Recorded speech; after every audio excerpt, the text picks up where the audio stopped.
Have you ever thought about opening your own mobile cart or kiosk business? Maybe the facility you manage could establish new revenue by adding coffee, food, or retail services.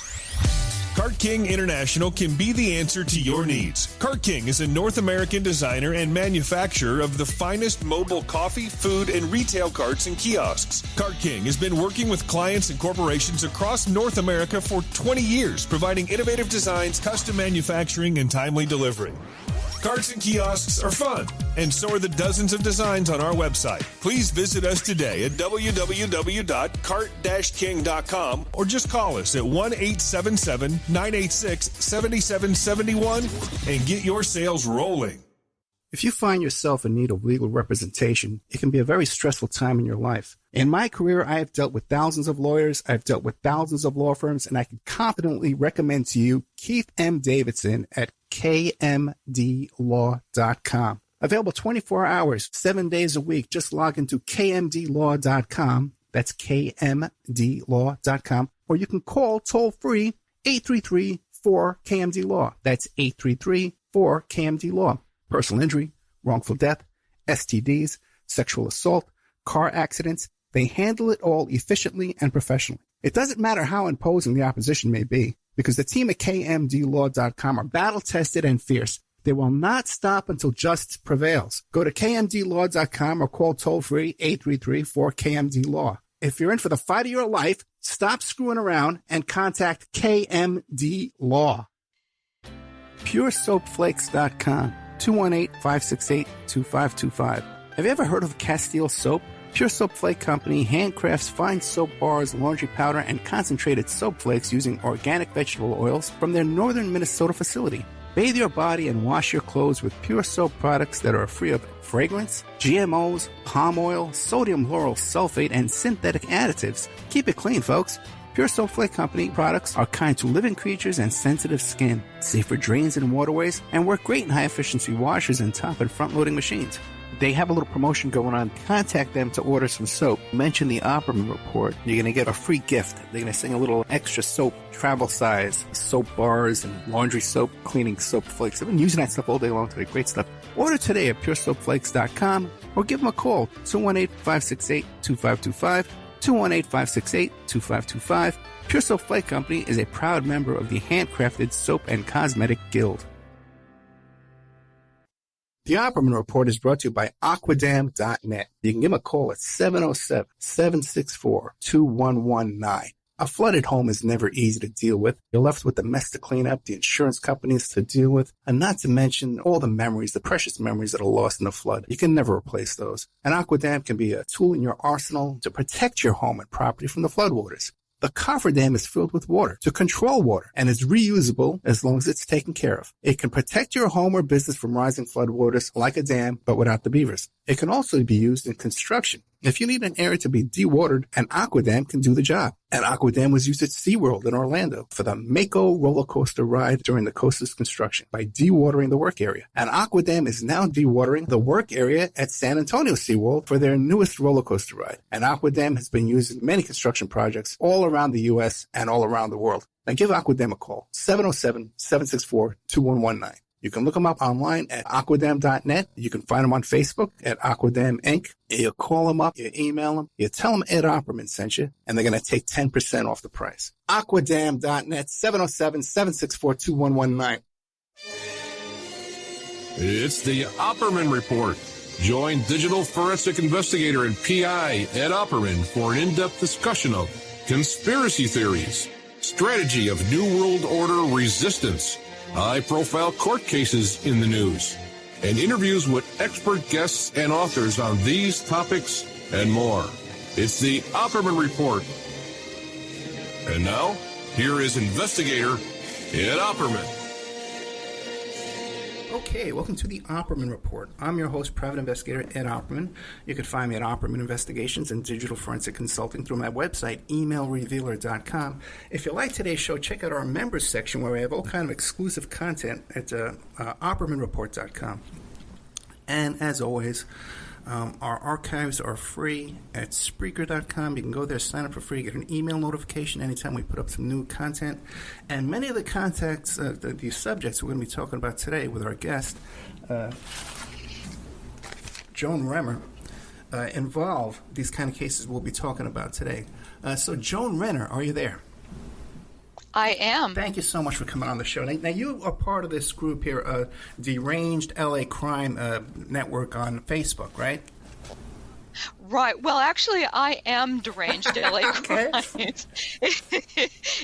It's me. I started the website in 2012 and the Facebook page, and I also over this pandemic, when I was I decided I think everyone needs to read about more crime. So I started a true crime book club on Facebook called Deranged True Crime Book Club.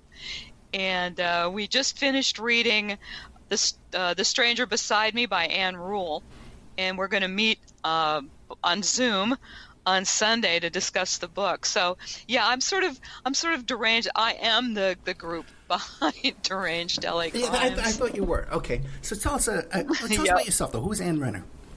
Joan Renner. Well, Joan. Yeah, Joan Renner is a historian. I think I'm sort of an investigative historian. I like to poke around on the seamier side, I think, of history, and I sort of go along with. I think it was Robert Kennedy who said, but I think he was quoting someone else who said that a society gets the criminals it deserves. And I think that's the macrocosm, but the microcosm is that places get the crimes they deserve. And you can tell a lot about a place by what kinds of crimes they've had. And LA is one of those places where we have had some phenomenally interesting and completely bizarre crimes. So those are the things that I like to kind of get into, especially in the blog. That's where I do that. I'm fascinated by women behaving badly, which they do, not as often as men. Men behave badly much more often, but when women do, they seem to do it with a flair, and I like that. And you have quite a big background in TV and the historian with the LA Crime Museum. Yeah, I was. I worked as an archivist and just sort of all kinds of stuff for the LA Police Museum for about 6.5 years. I was fortunate enough to work on a book project with them in tandem with the writer James Elroy. And James, we did a book called LAPD 53, and it was really just a fantastic project. It was so much fun. And James wrote the narrative, and if some of your listeners aren't familiar with him, he wrote My Dark Places. He was the son of his mother was murdered in 1958, I believe, and he's a really interesting guy. He wrote LA Confidential, but LAPD 53 was all we did was take some photographs, and then James wrote up a narrative explaining the cases. So I did a lot of the study on that, the background, the backstories on it, and that was fun. And now I'm with the LA County Sheriff's Department Museum, and I work again as an archivist and historian. It's fun. I'm interested in the history of law enforcement as well as the history of crime. And you were saying off the air too that now you got a book club too as well. Now this book club meets up in person. No, there's about 330 members or something.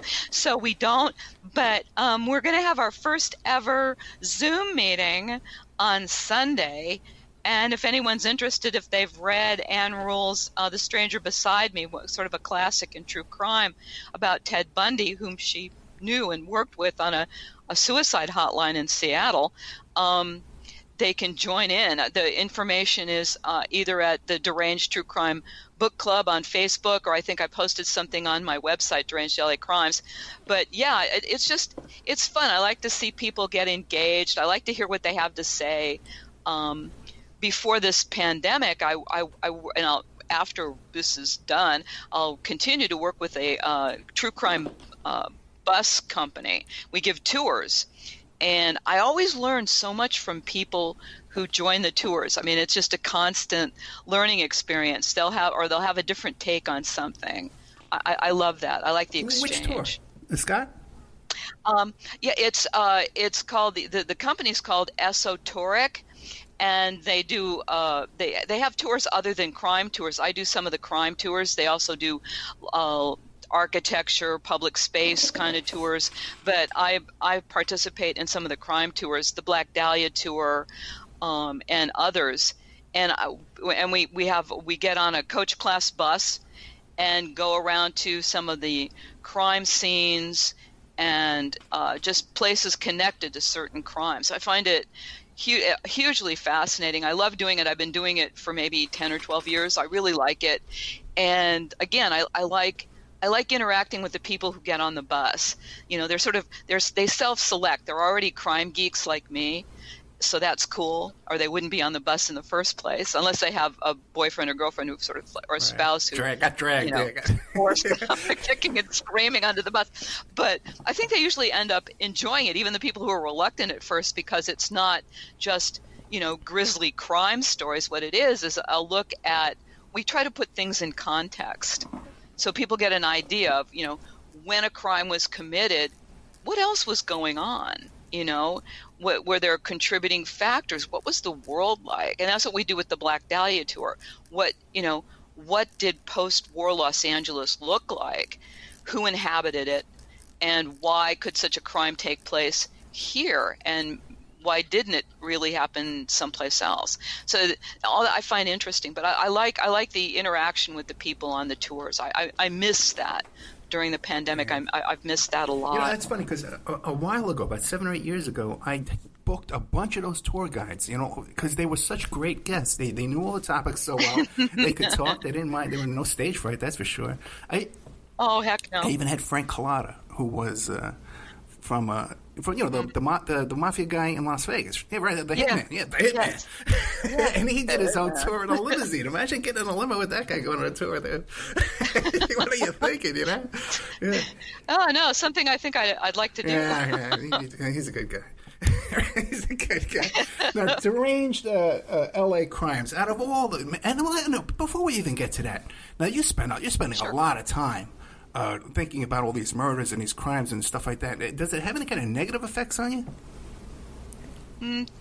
I don't think so, which might be one reason to be afraid of me. I don't, but no, not really. I mean, I think because it's just one aspect of human behavior. I certainly don't want to live with anyone like that. Don't want to live near anyone committing heinous crimes, but to be frank, aberrant behavior is fascinating. It just is. And it's that extreme side of human behavior that is interesting to me. I want to know the why of it. Could any of us behave that way? I don't think so. But it's interesting to me, and it doesn't seem to have, I'll be reading some horrible thing in bed, my husband will say, "How can you sleep after?"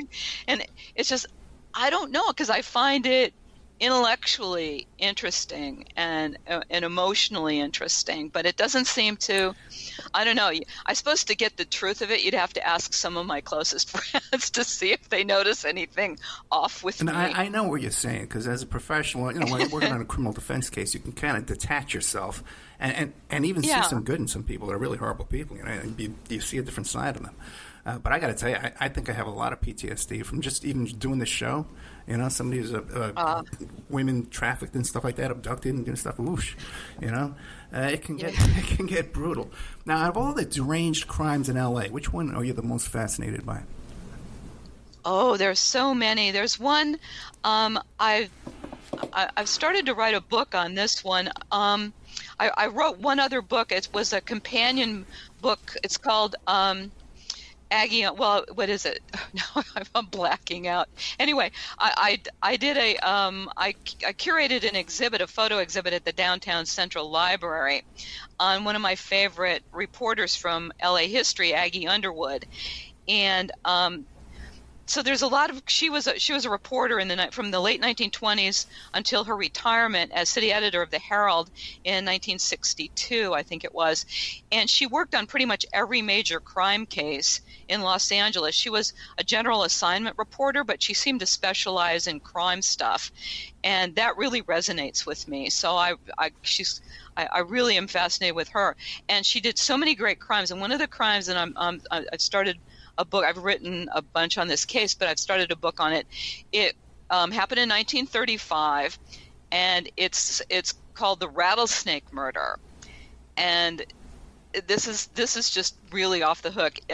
What happened was a guy who was Robert S. James, and he had a barber shop in downtown L.A., and he lived out in La Cañada with his new wife, Mary Bush James, and he and a couple of friends, she was pregnant, and he and a couple of friends came from the barber shop on an August evening in 1935 to have dinner. They were going to spend the evening together, outside and barbecue or whatever.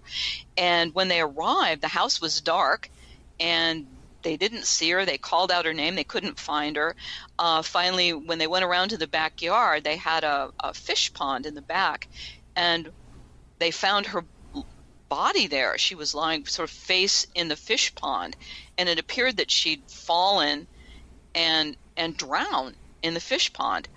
And the police were called. The sheriff's department was called. They rolled on it, came out. Sure enough, it looked like that's what had happened. Maybe she had been having morning sickness or something. She liked to go out and watch the fish in the pond, and so they thought, well, yeah, that's probably what happened. And so there was an autopsy performed because it was an unattended death, and she was a young woman. But they found a couple of things they thought might be insect bites on her legs, but they ruled it a suicide, and that was that. But then the sheriff's department really wasn't quite satisfied. They thought that the husband, Robert James, was kind of hinky, so they just kept kind of an eye on him, just sort of, he was on the radar. And they had a feeling that there was something wrong with the case and that it wasn't really a suicide, an accident.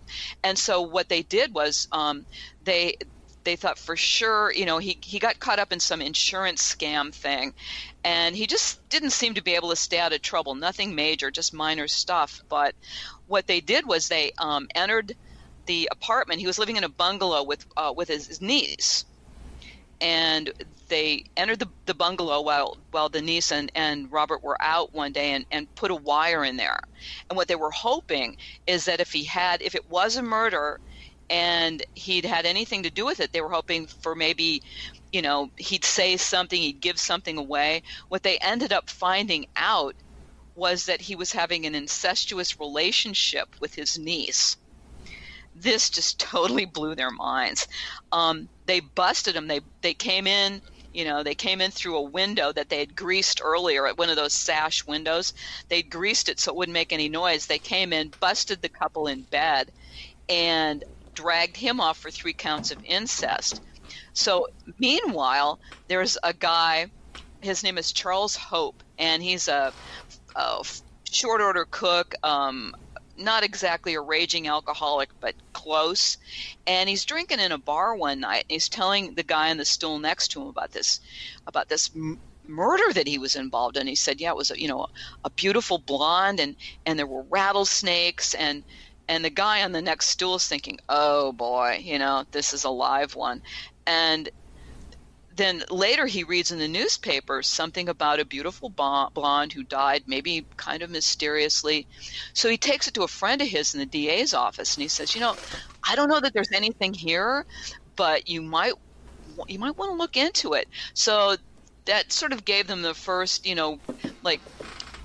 word to the wise: if you're going to commit murder, don't do it with an accomplice, because, they'll drink in bars, they'll spill their guts, and the next thing you know, you're on the hook. And that's what happened here. They ended up, they'd busted Robert James for the 3 counts of incest. He was found guilty on that, but while they had him in jail, he was going to do like 100 years or something on the incest charges. They thought, let's dig up Mary's body and have a better look at it. And sure enough, what they thought were insect bites, they realized were snake bites. And it went down like this. Charles Hope, the accomplice, went out at Robert's request, bought a couple of snakes at the, I think it was somewhere in, maybe it was at the pier somewhere, maybe in Santa Monica, bought a couple of snakes from a guy who had a snake show, brought them back. Robert thought they weren't deadly enough. They seemed too docile. They were diamondback rattlers. Seemed too docile. He said, no, return those snakes. Go out again. So Charles went out again. He went to this guy named Snake Joe Houtenbrink. Snake Joe had a snake farm. They had that kind of thing in Southern California then. And sure enough, he came back with a couple of snakes. They were named Lightning and Lethal. And they were vicious enough. They were ready to bite. So Robert had a box made special. He told his pregnant wife, Mary, that he really wasn't ready to have kids. He convinced her to terminate the pregnancy, but of course, abortion was illegal in 1935. So he introduced her to his friend, Dr. Hope, his accomplice. They tied her to the kitchen table. So they said it was for her own, safety. Tied her to the kitchen table, plied her with whiskey until she was, pretty well gone. And then Robert took the box with the two snakes, Lightning and Lethal, took Mary's foot, jammed it into the box. The snakes struck, just bit. And then Robert just sort of sat around and waited for her to die. Well, the hours just ticked past, and she was in agony, but she wasn't dying. And I think he'd seen the movie the year before, Cleopatra, and it came out in 1934. And in it, Cleopatra takes the asp and she puts it against her chest, and she falls over dead, and she still looks beautiful, and it's not messy and it's not ugly. And I think in his mind, he thought that's how it was going to go down, and it didn't. And he waited about, 10 hours for, and Mary's just, I can't even imagine. And the skin around the bite is starting to, it's starting to die. It's going necrotic, starting to die. Finally, he just gives up. He can't wait any longer. He takes her into the bathtub in the bathroom and drowns her. Then takes her out. He and Charles Hope take her out to the pond, stage the scene, and that's, how they come on her later on. So that's one of the craziest cases, I think. Robert James was the last man to be hanged in the state of California. He was tried. He was convicted, on the murder. He was already doing time on the incest charges, but he managed to drag out his appeals for an unusually long time for that day and age. Usually, if you were sentenced to death, you were gone within a year or two max, and he managed to drag it out till 1942. But because he'd been sentenced to hang, California had already started using the gas chamber in 1939, I think. And they said, well, you were sentenced to hang, so we're going to have to rebuild the gallows at San Quentin and hang you. And that's exactly what they did, and they hanged him in 1942, and he was the last man to be hanged in California. What do you think it is about California and L.A. in particular that attracts so many bizarre crimes and serial killers and cults and madams, escort services, and you know what I mean? What's going on over there? We have great weather. Yeah, we really do. And criminals are just like the rest of us. If you don't have to go out and scrape the ice off the windshield of your car, why would you want to do that? No, I think a lot of it was, and this is historically true. I mean, Los Angeles in the 1800s was the most violent city in the United States, more so even than Tombstone, Arizona, Deadwood, the places that that are infamous for their brutality in the Wild West had nothing on LA. We had murders like you would not believe. And I think part of it is that, at least during the Wild West, we were an end of the trail kind of city. And the end of the trail, if you hear a beeping, that's the trash outside, for which I apologize. But what happened was, it was an end of the trail. So the cowpokes would, finish up herding cattle or whatever they were doing, finish up in Los Angeles. And then Los Angeles had a large number of bars and brothels. So the cowboys would just sort of spend their money doing what you'd expect them to do, visiting the brothels and the bars. They'd get drunk, they'd fight, they'd kill each other in the streets. So it was a violent, violent place. And it's sort of a tradition that it's almost like if a city had DNA, ours would have a gene for murder, because it just seems like early on it was already there in the mix. And later on, as people started leaving their homes for various reasons, people came here from the Midwest and from the East Coast, mostly from the Midwest. And a lot of them came out because they were looking for more religious freedom. In a way, they could establish cults out here, and they seemed to be embraced, where in their small town in Ohio they weren't. So they'd come out here, and so we just seemed to be a magnet for people, both good and bad. People came here to start fresh. They were either starting a better life, or they were on the run from their life in another place. And so it's, unless you're a really strong swimmer, this is where it ends. It's still end of the trail. You're not going to, if you're a strong swimmer, maybe you'll get to Catalina. Maybe you could get Shanghai. You get Shanghai over there, on the West Coast. Exactly. Exactly. Try to steal people and make slaves out of them.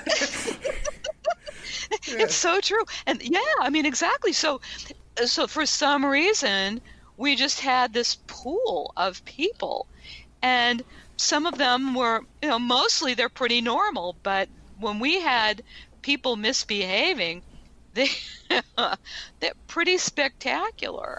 And I think that's what I wasn't even really kidding about the weather. Quite frankly, I think that had a lot to do with it, because a lot of people came out here for their health. And, so it's just one of those things that I think we're just a magnet for, people they just gravitate toward the place. And it's funny because you look around, and especially then, back in the day when it was, bean fields and palms swaying in the breeze, and, you get the smell of orange blossoms in the air, and it just belies what kind of evil is going on under the surface. And that's what I really find fascinating. It's interesting too that this is where some of the most richest people in the world live too as well. Right up amongst all the brothels and the porn stars and the drugs and the human trafficking and the cults. Serial killers. It's great. Yeah, I did an episode. It was a TV show, and they shot. This was several years ago. They shot it where I live, in a condo where I live in the San Fernando Valley. And the San Fernando Valley rightfully had or maybe even still has a reputation as being a home to porno films. A lot of them were produced out here, and stuff. And so this film crew was coming in my house, and I saw the neighbors looking, and I told them when they got in, I said, you've either enhanced my reputation or totally trashed it, because I have a feeling my neighbors think I'm up to something really bad in here. Seeing a film crew come into your house in the San Fernando Valley, it can only be one thing. Porn. Fascinating stuff. Okay, this is a good time. On that note, porn, this is a good time to take a commercial break, okay? We are with Joan Renner. Fascinating work from this woman. Deranged LA Crimes. There's a website, too, and a book coming out on this, or no? I'm writing a book on the Robert James case. I find it just insanely fascinating, and there's a lot more to his story. He may have committed other murders. Yeah, right. I'm going to ask about that when we come back. A lot of times it seems like these guys are up to a lot more stuff. And they were only getting charged with a couple of things, and a lot of things. And it seems like a lot of times too, they have accomplices, they have help, family members know what's going on. Look at the dating game killer. He was doing this in his mother's house. How does she not know? Please. Yeah. Yeah, let's talk about him too. Joan Renner when we come back. And check out the Facebook group, Deranged LA Crimes. There's a book club. A lot of activities here. Okay, we'll be right back with more of Joan Renner after these messages. And now a word from our sponsors. If you find yourself in need of legal representation, it can be a very stressful time in your life. In my career, I have dealt with thousands of lawyers, I've dealt with thousands of law firms, and I can confidently recommend to you Keith M. Davidson at kmdlaw.com. Available 24 hours, 7 days a week. Just log into kmdlaw.com. That's kmdlaw.com. Or you can call toll-free 833-4KMD-LAW. That's 833-4KMD-LAW. Personal injury, wrongful death, STDs, sexual assault, car accidents. They handle it all efficiently and professionally. It doesn't matter how imposing the opposition may be, because the team at kmdlaw.com are battle-tested and fierce. They will not stop until justice prevails. Go to kmdlaw.com or call toll-free 833-4KMD-LAW. If you're in for the fight of your life, stop screwing around and contact KMD Law. Are you ready to change your life, but don't know how to start? Is your stress and worries keeping you awake at night? Have you been battling grief, anxiety, or depression all alone? Have you lost touch with your own sense of being or spirituality? Soul Free Therapies offers professional and affordable live video streaming counseling and coaching services from the comfort of your own home. Sessions offered in English, Spanish, and Portuguese. Go to our website at www.soul-free.com and book your first session today.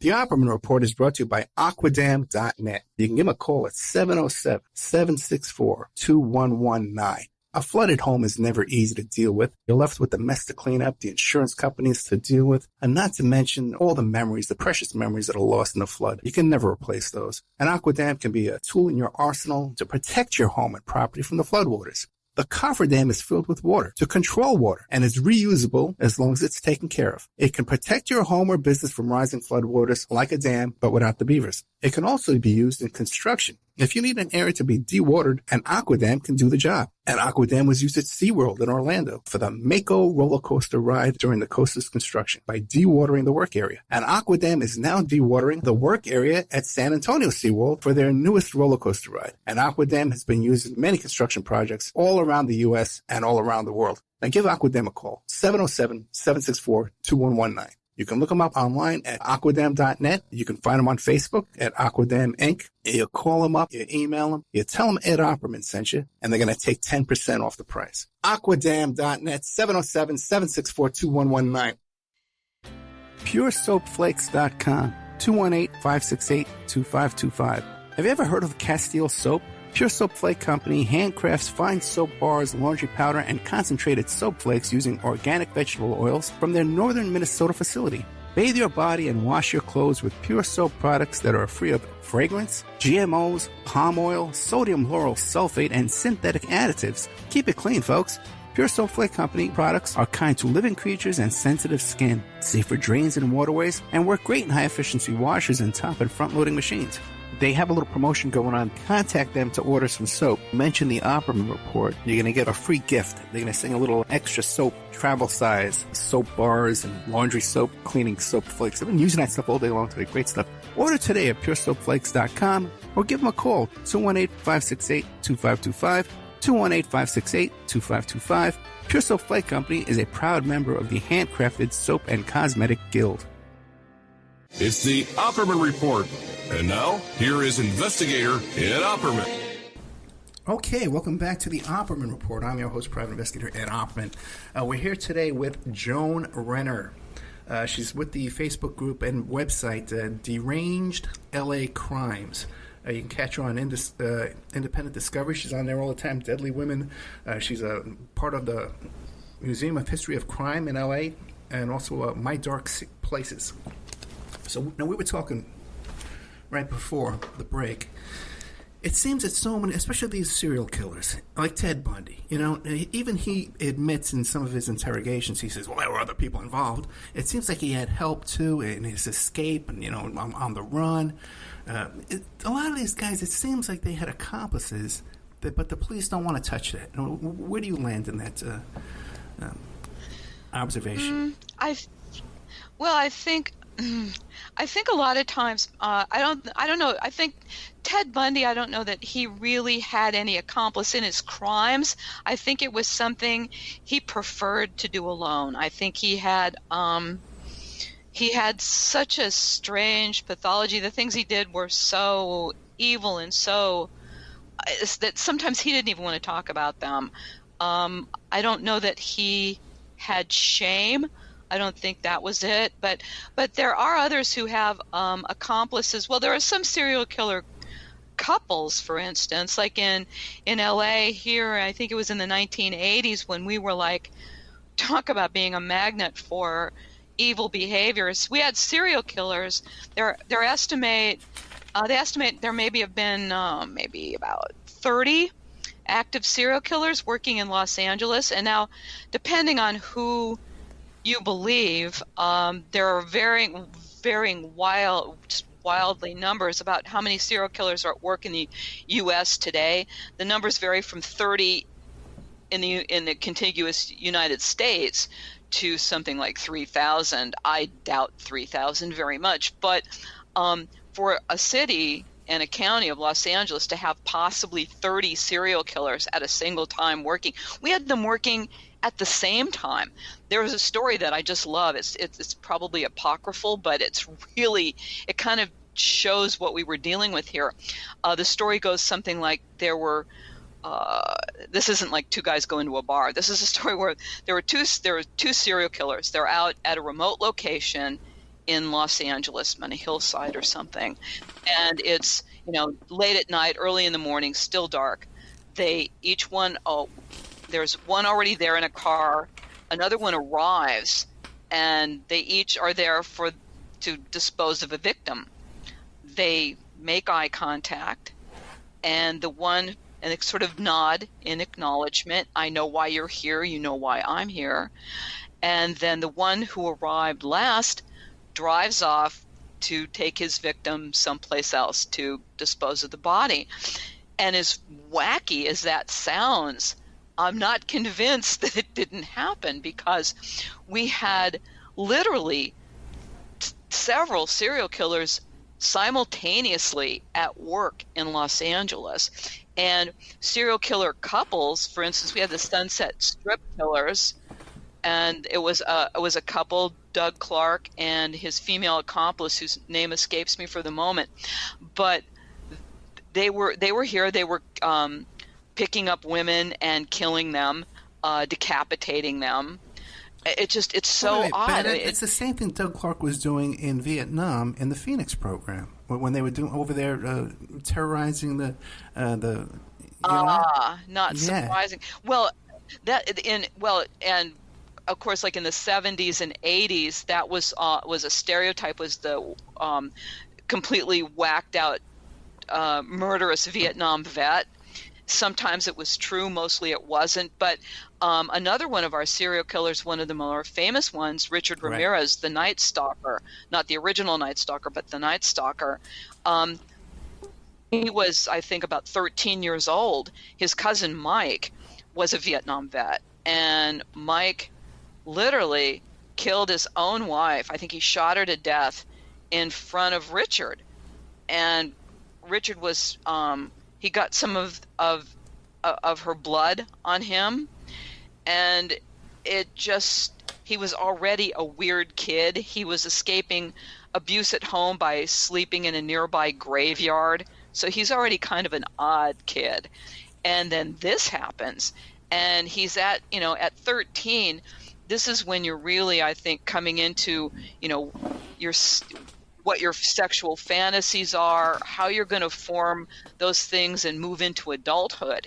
And for him, his cousin Mike had shown him these horrible photographs of violence that he had committed in Vietnam.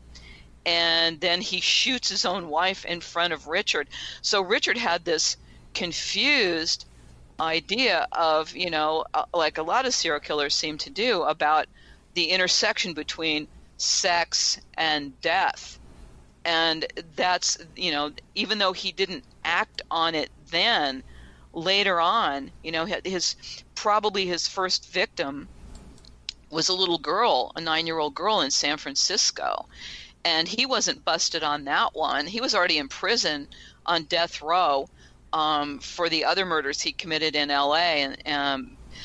But he wasn't found on that until DNA linked him to that case. It was a 9-year-old girl, Chinese girl, I think, in San Francisco. He killed her. And like a lot of people, serial killers, the average age that they start killing is something like 28. They have these fantasies maybe for decades, from childhood, but they don't really start killing generally. There are exceptions, of course, but they don't start till about 28. And a lot of times they start out with, that's why they start out, a lot of them killing animals and stuff when they're kids. They're practicing like anybody else. When you want to do something and you want to do it well, you practice to get better. And that's what they do. They practice to get better. And so they might start out with small animals. They start out with really, maybe their victims are kids at first because they're vulnerable, they're easy to manage, and that's why Richard Ramirez, his MO, at first the LA cops, LAPD and the Sheriff's Department didn't know that they had a serial. It just wasn't clear because he used varying weapons. His MO varied a little bit from crime scene to crime scene, but one thing stayed true. If there was a male, if there was any man in the house, Richard killed him immediately because he was a threat. As he perceived him as a threat, so he killed him immediately, just dispatched him, usually execution style, while he was still in bed asleep, and then attacked the woman and usually killed her too. But that's what he had to do. He felt that, I find him particularly reprehensible because he was such a coward, and he never copped to it, and they didn't take any of the child molestation cases to trial because they already had enough on him for the murders. But there was a little girl he'd molested, and sheriff's deputies, one of my friends, Gil Carrillo, Gil was one of the principal investigators on that case for the Sheriff's Department, and Gil said this little girl was just amazing. She wanted to testify, and she's like 7 years old, maybe not even. She pointed him out in a lineup. She wanted to testify, and they didn't need her, they didn't want to drag her or her family through it. But when Gil went to talk to her, to interview her, she said she wanted to do it. He was a bad man. She wanted to have, make sure he went away. And I mean, Gil just couldn't believe it. She was just remarkable. And that's the kind of victim that he, but I don't think he wanted that child predator, that child molestation jacket when he got to prison. He wanted to be the big bad night stalker, the Satanist and all that. And really, I mean, he was also a pedophile, and that wouldn't have gone very well for him. How do I know about how his interest in Satanism got started? He seemed to, you've no doubt seen many more pictures of him than you ever really wanted to see, but he wasn't a bad-looking guy, I guess, by some standards, although once you know what he was doing, he turns into a monster. He's not attractive at all. But he had terrible teeth, and apparently he was a little odoriferous. I don't know if he bathed as much as he should have, whatever. But the Satanism thing, I think, gave him something to really hang on to, something that made him feel powerful. First of all, it was something that called him out as different. I think he wanted to be, look at me, and I think he wanted to feel that power. I have my own doubts about his true commitment to his belief in Satanism, because when he was on the run, on the day they kept, it was Labor Day weekend, 1985, and he had gotten off a bus. The cops were looking. They'd finally ID'd him on a print. They got a thumbprint, something, and they finally ID'd him. They knew who he was because he'd been arrested by LAPD before, so they knew who he was. They put his picture out everywhere. They were waiting at bus stations and stuff, hoping that he'd try to leave. They didn't know he was coming back into town. He'd been out visiting relatives. He didn't know yet that he'd been ID'd. He gets to the Greyhound station in downtown LA. He looks around. He sees a lot of cops. His spidey sense goes off. He doesn't know they're there for him, but he knows he doesn't want anything. Did I lose you? I did. Okay, I'm going to get it right back. She's calling me back. The internet died. Yeah, that's what I figured. I was typing to you. I figured it was the internet because it said you were offline. Yeah. Okay. Well, this is why it's so much fun to be with. Okay, welcome back. We have Joan Renner. We got knocked off the air for a couple of seconds. But, Joan, I wanted to ask you, because we were talking about Richard Ramirez, and a lot of these guys, these serial killers, do you believe that they are involved in a larger group of cults, bikers, human traffickers? No. No. No, I really don't. I think there are groups out there. Certainly because of the money, there are groups involved in human trafficking. It's a huge moneymaker worldwide. And so, of course, there are groups that are involved in that. Serial killers tend to be loners. They're not involved with anyone. They have a mission. They have a fantasy, and they're working from that script, and that's what they're doing. Bikers maybe, because bikers have been, historically involved in drugs, and so it's not much of a leap to consider they might move from drugs to human trafficking, whatever makes money.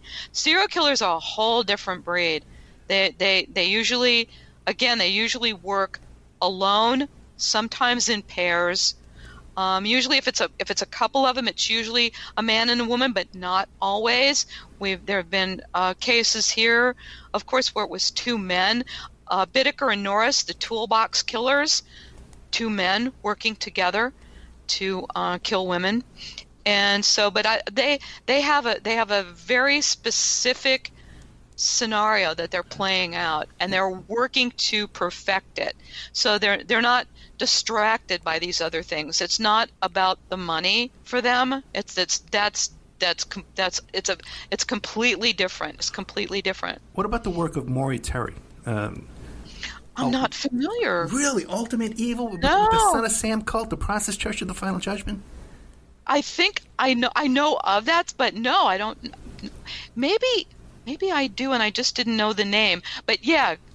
It's basically the Son of Sam murders in New York City that he pinned to this satanic cult that's nationwide. That was. Oh, yes. Go ahead. They were connected to the Mansons. They were even around the time of the Atlanta child murders, and up to a lot of shenanigans, you might say. Okay. Yeah. These guys. But you're not familiar with that work. I'm familiar with the idea that there is a vast sort of network or conspiracy kind of thing. I never buy into that.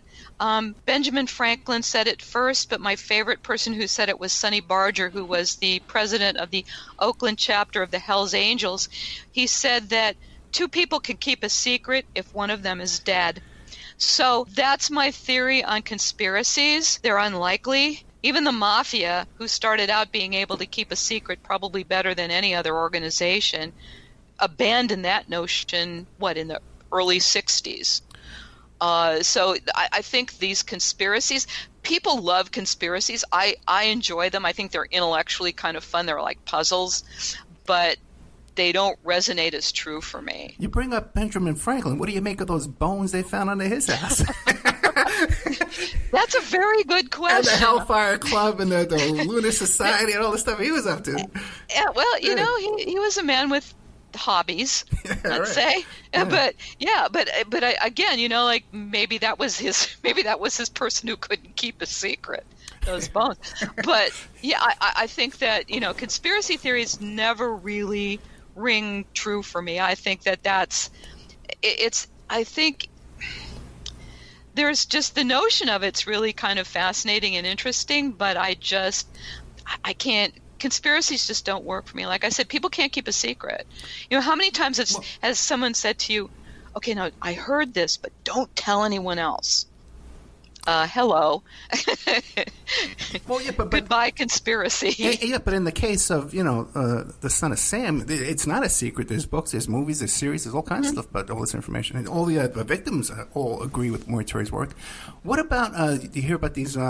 Like McMartin Preschool. I was just going to bring that up when you said conspiracy. That was probably, I think, until OJ. Maybe was the most expensive trial in Los Angeles County history. They were ultimately acquitted. There was nothing there. There was no there. Well, nothing. There was no evidence, really. There was nothing. Those people were vilified. Their lives were destroyed. They were innocent. You think so? Oh, absolutely. Fascinating. I'm going to send you a clip to a show I did because I knew Ted. I'm going to send you to a clip of a show that I did with the guy with the ground penetrating radar that went out there looking for the tunnels underneath the McMartin preschool. Never happened. No, he never found them. No, but he went back there, and I got the guy. The guy's a serious archaeologist. They're always serious. I mean, the same thing like with the dog who was going out to find the scent of Elizabeth Short, the Black Dahlia, at Steve Hodell's family home in Los Feliz. No. Again, I mean, I think these people are genuine, but I think they're off on the wrong track. Well, once again, he saw with his own eyes a hand-dug room underneath the detached garage. Okay, underneath the garage with his own eyes. And then later on, the FBI just released documents in the finder's case, and you can see the sketch, and they have an arrow there saying tunnel entrance to the same spot. Still not. No. It's going to take a lot more than that to convince me. And people who think that kids don't lie are sadly mistaken. They're not evil, liars. What they are is easily led. They want to please adults. And, I mean, a lot of stuff that came out from there changed the way that children are interviewed in sex cases and everything else. You have to be very careful because they will try to please you when you're talking to them. And if their kids they're still forming a lot of different things, but they're pretty good at reading adults' body language and tone of voice, and they'll try to fill that gap with something they think you want.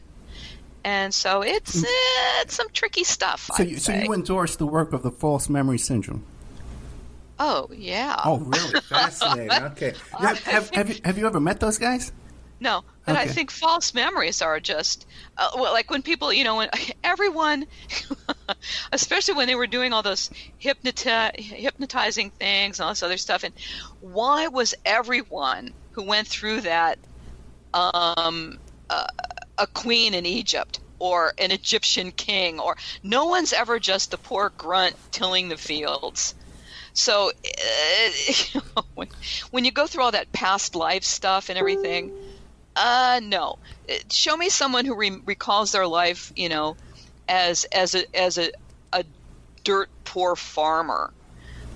Then maybe I'll be more interested in listening. But until then, not everyone can be the Queen of Egypt. Right. So I don't buy it.